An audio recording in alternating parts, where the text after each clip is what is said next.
नमस्कार दोस्तों, आप सभी का वॉइस एंड विजन स्टूडियो में स्वागत है। मैं हूं आपकी होस्ट परमिता कर्माकर। आज हम बात करने जा रहे हैं एक ऐसे डार्क डिजिटल क्राइम के बारे में जो कि दुनिया भर में तेजी से फैल रहा है, पर आम लोगों को इसकी नॉलेज बहुत कम है। जी हाँ, मैं बात कर रही हूँ साइबर स्लेवरी की। यूएन रिपोर्ट्स के मुताबिक ग्लोबली 2 लाख से ज्यादा लोग हर साल ह्यूमन ट्रैफिकिंग के डिजिटल फॉर्म का शिकार होते हैं। आज हमारे साथ स्टूडियो में मौजूद है एक बहुत ही स्पेशल गेस्ट जो इस मुद्दे पर ग्राउंड लेवल तक काम कर रहे हैं। Doctor Sandeep Mittal, IPS, additional director general of police cyber crime से। सर, आपका बहुत बहुत स्वागत है voice and vision studio. Sir, मेरा पहला सवाल ये है कि साइबर स्लेवरी क्या है और आम जनता ऐसे ट्रैप में कैसे फंस जाती है? साइबर स्लेवरी का मतलब समझे तो साइबर स्पेस को यूज करते हुए कुछ लोगों को एक ऐसे नेटवर्क का हिस्सा बनाना जो विभिन्न स्थानों पर साइबर क्राइम को अंजाम देते हैं। तो साइबर स्पेस का इस्तेमाल करते हुए सोशल मीडिया पर लोगों को फंसाया जाता है। जैसे उन्हें बताया जाता है कि आपको एक जॉब दिया जाएगा, आप उस जॉब के अंदर हाई सैलरी की लालच दिया जाता है और उसके बाद उन लोगों को कहा जाता है कि आप जो है हमारी कंपनी को ज्वाइन कीजिए। और ये कंपनियां जनरली उनको बताया जाता है कि आप पहले टूरिस्ट वीज़ा के ऊपर थाईलैंड चलिए और वहाँ से फिर उन्हें रोड के रास्ते दूसरी साउथ ईस्ट एशियन कंट्रीज़ जैसे म्यांमार, वियतनाम, कंबोडिया, वहाँ लेकर जाया जाता है, जहाँ उन्हें इस प्रकार के जो स्कैम कंपाउंड्स, कई प्रकार के स्कैम कंपाउंड्स जो क्रिमिनल नेटवर्क्स उन देशों में चलाते हैं, उसमें काम करने के लिए झोंक दिया जाता है। सर, क्या आप बता सकते हैं कि इन साइबर स्लेव्स को कैसे, किस प्रकार प्रताड़ित किया जाता है? व्यक्ति जब इन स्कैमस्टर्स की गिरफ्त में आ जाता है तो उसको विभिन्न रास्तों से झांसा देते हुए स्कैम कंपाउंड्स में पहुंचा दिया जाता है। वहाँ जाने के बाद उस व्यक्ति के पासपोर्ट, आईडी कार्ड्स और डॉक्यूमेंट्स, पैसे सब ये क्रिमिनल नेटवर्क के जो ऑर्गेनाइजर्स होते हैं वो अपने कब्जे में ले लेते हैं और उन व्यक्तियों के साथ एक कॉन्ट्रैक्ट भी साइन कराया जाता है और उनको बताया जाता है कि भाई आपको इस प्रकार का कार्य करना पड़ेगा। यदि आप अपनी मर्जी से खुशी खुशी वो सब कार्य करते हैं तो आपको एक अच्छी सैलरी और अच्छी सुख सुविधाएं उन स्कैम कंपाउंड्स में प्रदान की जाती हैं। लेकिन किसी कारणवश अगर आप उसका प्रोटेस्ट करते हैं, उसके विरुद्ध अपनी आवाज़ उठाते हैं, तो आपको सेल्स के अंदर बंद करके प्रताड़ना करना, टॉर्चर देना, इस प्रकार की कार्रवाई की जाती है। जो लोग उन कंपाउंड्स में काम करते हैं उनके ऊपर सर्वेलेंस रखी जाती है। उन लोगों को स्कैम कंपाउंड्स के बाहर जाने पर किसी व्यक्ति के साथ ही भेजा जाता है, वो अपने आप अकेले नहीं जा सकते।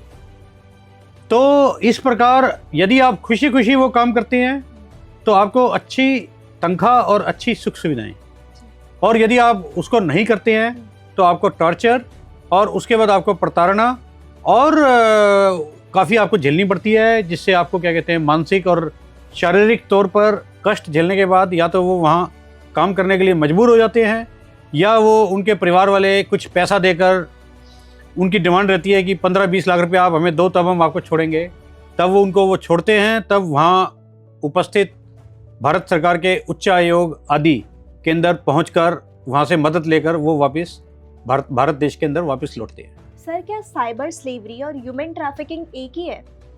अगर आप देखिए तो एक तरीके से ट्रैफिकिंग तो है ही, लेकिन ह्यूमन ट्रैफिकिंग के अंदर उस व्यक्ति के मर्जी के बिना उसे एक स्थान से दूसरे स्थान पर लेके जाया जाता है, बेसिकली भीख मांगने के लिए या किसी प्रकार की वेश्यावृत्ति के लिए, बेगिंग एंड प्रोस्टिट्यूशन। इसमें ज़्यादातर गरीब देश के लोग, गरीब इलाकों के लोग जिनको जो पॉवर्टी लाइन के नीचे हैं, उन लोगों को बरगला कर उनकी नॉलेज के बिना किसी रिश्तेदार या किसी उसके सहायता से उनको ह्यूमन ट्रैफिक किया जाता है।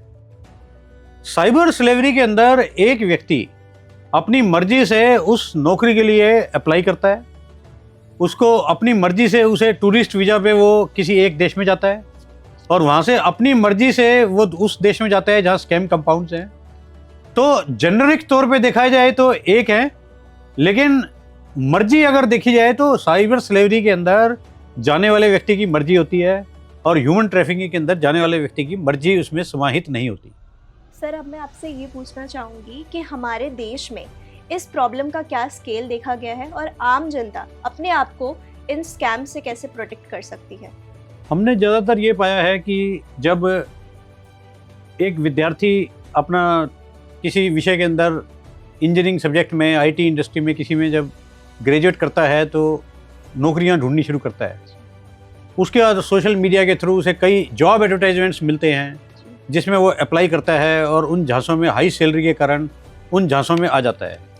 उसके बाद उस विद्यार्थी को ये बताया जाता है कि आप अभी क्योंकि फ्रेश हो तो आपके लिए वर्क वीज़ा मिलना मुश्किल है, आप टूरिस्ट वीज़ा पर थाईलैंड आ जाओ, उसके बाद यहाँ आने के बाद आपको वर्क वीज़ा परमिट दिलवा दिया जाएगा। ये अपने आप में पहला रेड फ्लैग है।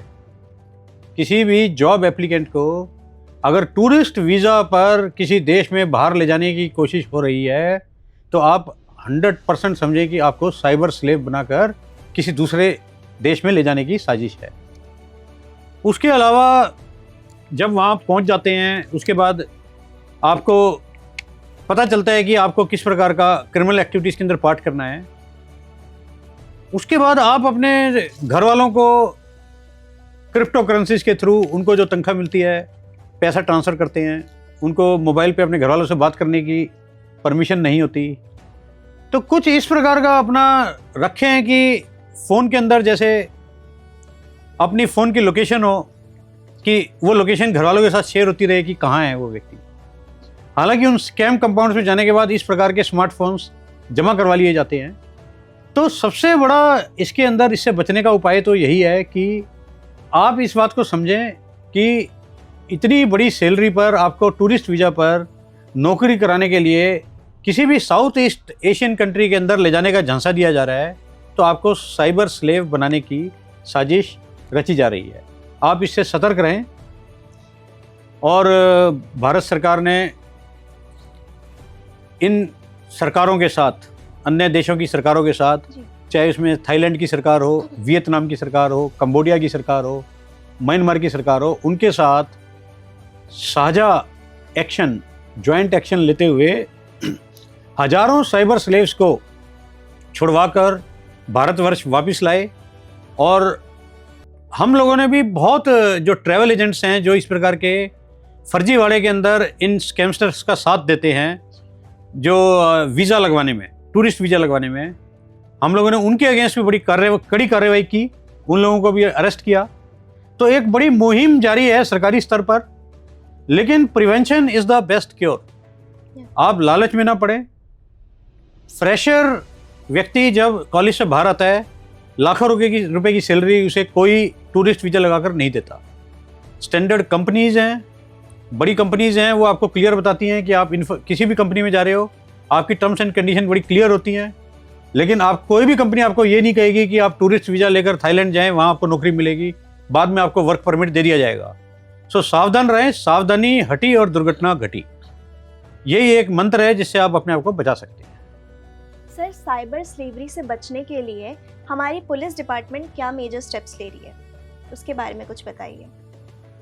ये तो जैसा मैंने बताया कि हम लोग दूसरे देशों की सरकारों के साथ मिलकर कई प्रकार की मुहिम चलाते रहते हैं और जो क्रिमिनल नेटवर्क्स के अगेंस्ट उनको अरेस्ट करना एक तरफ, और इन लोगों को वहाँ से सुरक्षा के साथ वापस लाना दूसरी तरफ, ये सब कार्रवाई तो हम लोग करते ही हैं।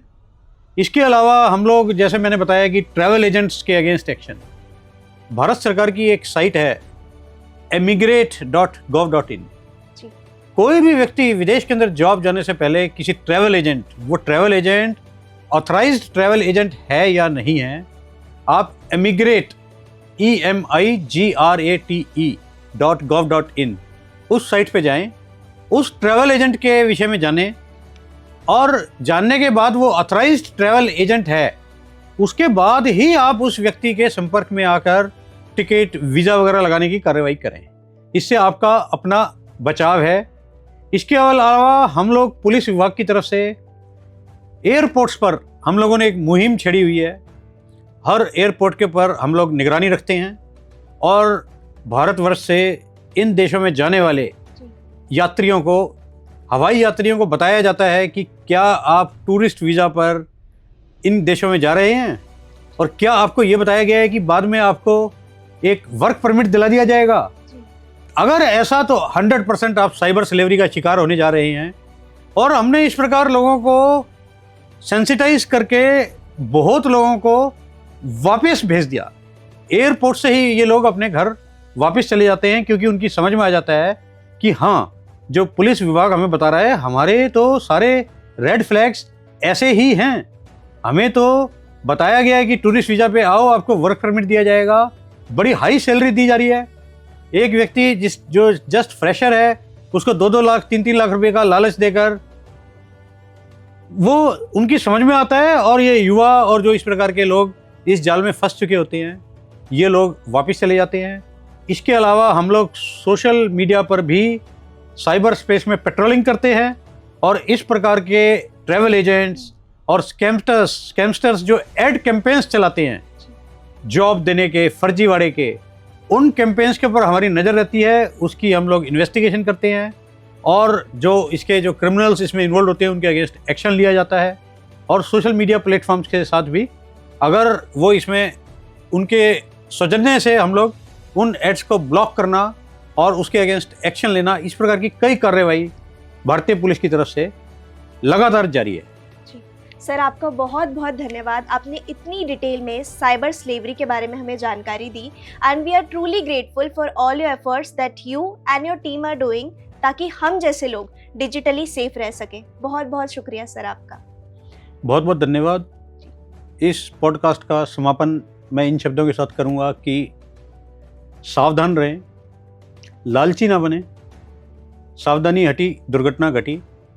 इन cyber space there are no free lunches. अगर आपको इस प्रकार का लालच दिया जा रहा है तो 100% आप मान के चलिए कि आप साइबर स्लेव बनने की ओर अग्रसर हैं। अपने आप को बचाएं, अपने परिवार को सुरक्षित रखें, और किसी तरह से इसमें फंस जाते हैं तो सरकारी तंत्र, भारतीय उच्च आयोग इन देशों में हर जगह मौजूद है। 1930 एक हेल्पलाइन हम लोग चलाते हैं, cybercrime.gov.in एक पोर्टल चलाते हैं। इस पर आप कंप्लेंट कर सकते हैं, अपनी जानकारी हमारे साथ साझा कर सकते हैं और हम अपनी तरफ से पूरी कोशिश करेंगे कि आपकी परेशानी और आपकी दुख का निवारण किया जाए और क्रिमिनल नेटवर्क्स के अगेंस्ट आधिकारिक तौर पर नियमानुसार उनके अगेंस्ट स्ट्रिक्ट एक्शन लिया जाए। धन्यवाद दोस्तों। आज का एपिसोड एक वार्निंग है। डिजिटल दुनिया जितनी ब्राइट और अट्रैक्टिव है, उसकी शैडो उतनी ही ज्यादा डार्क है। So be alert, be safe and be aware.